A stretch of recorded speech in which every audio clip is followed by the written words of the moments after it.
Greetings, fellow mortals. When Elden Ring first came out, I felt a sense of dread. It wasn't because From Software makes bad games. In fact, it was the exact opposite of that.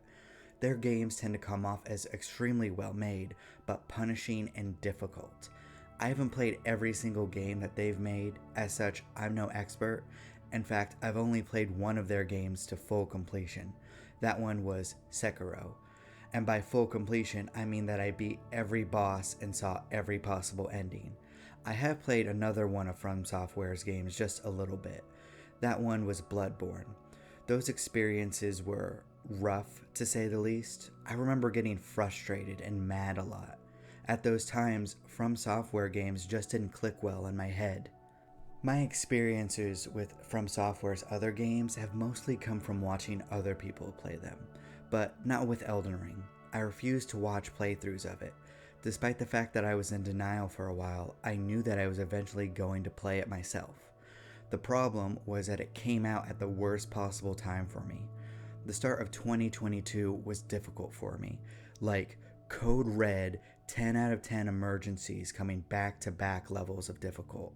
Things kept hitting back to back until about May. Then I went on vacation and became a zombie for a while. Throughout all of that, the last thing that I wanted was for my entertainment to frustrate me. Most of what I played throughout 2022 were smaller indie games like Lost in Random, Bugsnax, Chorus, and Anno Mutationum. I also played Lego Star Wars and Ghost of Tsushima again. Almost everything that I played was a power fantasy or a whimsical experience. I wouldn't call any of them too difficult. I can count the number of game over screens that I saw during all of those games on one hand and still have fingers left over. The same cannot be said for a Souls-like game though. I think that I died more in a few hours of playing Elden Ring than all of the other games that I played this year combined. In fact, the first few hours were exactly what I dreaded. I sucked. I died to the tutorial boss 2 times. I slowly crawled my way across the starting area. I felt like a tiny baby in a world that wanted to kill me around every turn. It didn't help that there were literal ambushes and traps set up in every single direction. It was everything that I feared. But I went into Elden Ring wanting the experience that I saw everyone else having. I wanted something that I could sink my teeth into. In my own words to my wife, I wanted to have a game that I was enamored with. I wanted a game that I would be obsessed with for months. I wanted something to shake up my top favorite games list. And I did find that in Elden Ring. But to my shock, I also found a game that wasn't nearly as hard as I thought it would be. In fact, Elden Ring can be downright easy for the most part, as long as you want it to be.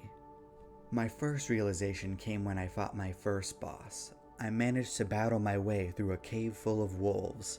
I went towards the mist wall fully prepared to suffer. Halfway through the fight, when I was almost out of healing flasks, I remembered that I had a spirit summoning that I could do. I brought forth a bunch of wolves that kept turning the boss's attention away from me. With their help, I managed to squeak by with a small victory with only a few health points left. My jaw dropped. I beat the boss on my first try. I felt absolutely floored. I don't think that I ever beat a From Software boss on my first try before. To my shock, it kept happening. I kept beating bosses on my first try. I looked through Limgrave for every small dungeon that I could find. The mechanics of the game began to click in my head. I figured out the small details of my stats. I learned to use messages and bloodstains left by other players to my advantage. The other players managed to help me become more knowledgeable about the world around me. Eventually, it got to the point where I was able to avoid every trap and ambush because I understood this world. Everything came together for me. I felt fully invested in my journey to become Elden Lord. Within the 60 hours that I've played Elden Ring, I haven't had to rage quit one single time. I only ever died to the same boss a few times. Even then, it only took 3 or 4 efforts for major bosses of the game. This is way different than my experience with Sekiro Shadows Die Twice. Oftentimes, I had to go through an area several times just to learn the layout and enemy positions so that I could make an ideal run through the location. Then there were the bosses. I can't think of one boss that I managed to beat the first time. In fact, I can't think of a single boss that I managed to beat within the first 5 attempts, let alone the first 10 or 20 with the harder bosses. Now, I loved Sekiro by the end of it, but it was a frustrating experience. There were many times that I had to quit out of pure frustration. I always came back because it is an amazing game, but it was really, really hard. And I mean so punishingly difficult that there were times that I didn't want to come back to it. It's a game where you need to memorize your opponent's movesets, develop perfect reactions to their strategies, know when to use your shinobi tools, and never hesitate. Hesitation means death, and I did it.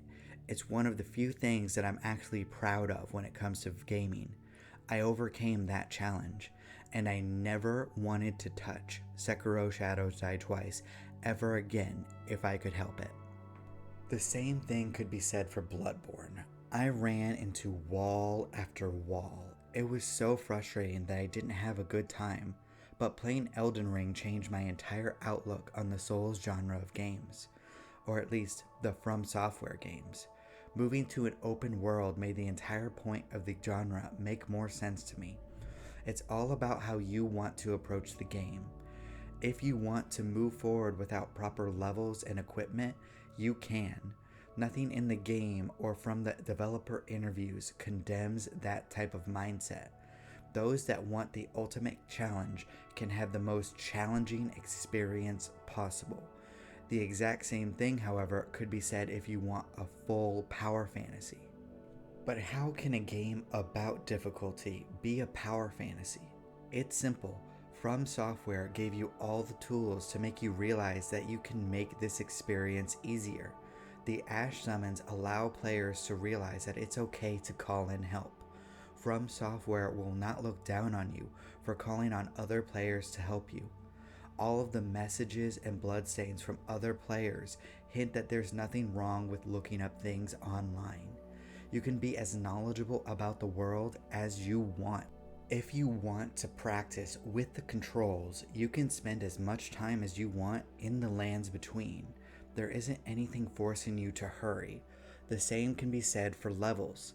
If you want to be over leveled, the only thing stopping you is the time that you're willing to put into it, because it's not hard to gain levels as you go through the game. I barely had to do any grinding, and when I did, it was because I wanted to. And there's all the different play styles, armor, and weapons available to you. You get to play exactly how you want to. Just like if you want to run through the game at level 1 with no armor and not using any spells or summonings, you can go into the game as an over-leveled, over-equipped, summoning using, and internet abusing monster that will take the entire world of Elden Ring by storm. There isn't anything wrong with that. It's just what you want to choose to do. Instead of making you select a mode at the start of the game, Elden Ring allows you to shape your experience to be as easy or as hard as you want it to be. In fact, the game allows you to become so powerful that it made me feel like the boss that other enemies have to take down. The player tarnished is an ever-evolving, immortal beast that keeps coming back no matter what. Imagine being in the perspective of anyone else in this game. No matter how often you kill this unstoppable force, it keeps coming back. Every time, it gets smarter, faster, and stronger. You are forever stuck at one level of strength and strategy, but not the player tarnished. In the unfair and brutal world of Elden Ring, the player tarnished ends up being the most terrifying and unfair thing that could ever exist. In a lot of ways, Elden Ring was the game that I needed this year. As the dust settles from all of the emergencies, I find myself needing to move forward into the next stage of my life. How easy or how hard it will be is up to me. There will be challenges, but I can overcome them. All of the grief, all of the roadblocks, all of the potholes that will make my life more difficult. I can face up to them. I can use the limitless information available to me, all of the support that I have from the people around me, and the ways that I can better myself as strategies to overcome these challenges. The challenges going forward are unavoidable, but I can face them on my own terms as long as I'm willing to put in the time and the work.